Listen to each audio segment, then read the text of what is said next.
Dealing with toxic people is not about changing them. It's about protecting yourself. Psychology shows that toxic behavior often persists because it is tolerated, explained away, or emotionally rewarded. The moment you change how you respond, the dynamic begins to shift. The first step is awareness. You can't manage what you keep denying. Toxic people often drain your energy, create confusion, or leave you feeling emotionally exhausted after interactions. If someone consistently makes you doubt yourself, feel guilty for having boundaries, or disrupts your peace, your body already knows the truth. Awareness means trusting that signal. The second step is emotional detachment. Toxic people thrive on reactions. Anger, defense, over-explaining. All of it feeds the dynamic. Psychology shows that emotional distance weakens unhealthy influence. You don't have to be cold. You just have to stop engaging emotionally in every provocation. Respond calmly, or don't respond at all. Detachment is not indifference. It's self-control. The third step is setting clear boundaries. Boundaries are not punishments. They are instructions for how you allow others to treat you. You don't need long explanations. Simple, consistent limits are more effective than emotional speeches. Toxic people often push boundaries to test control. Consistency is what stops that behavior. You don't argue boundaries. You enforce them. The fourth step is reducing access.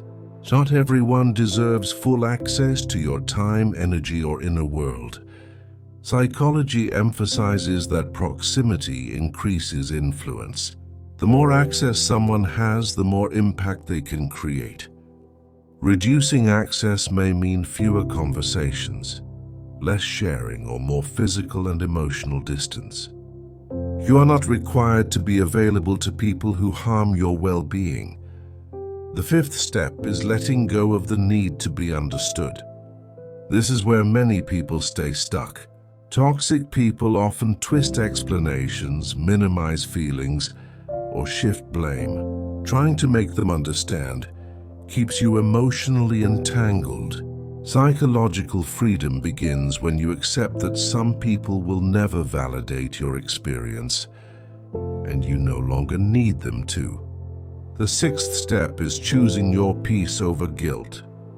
Toxic dynamics often survive because of guilt.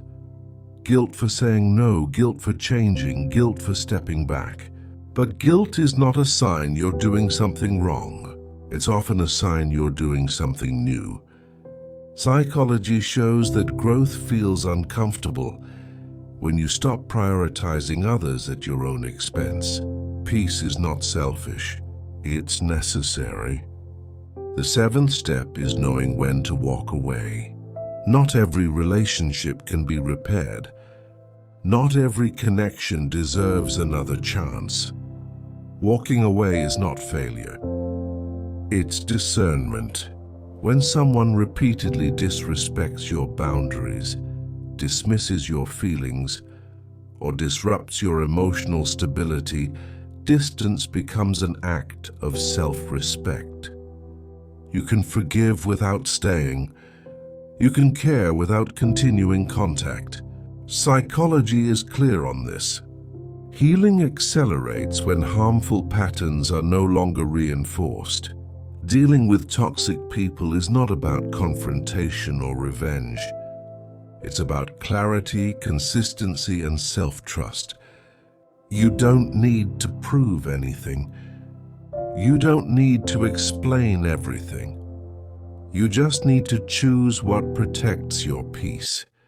Because the most powerful step of all is realizing that your well-being is not negotiable.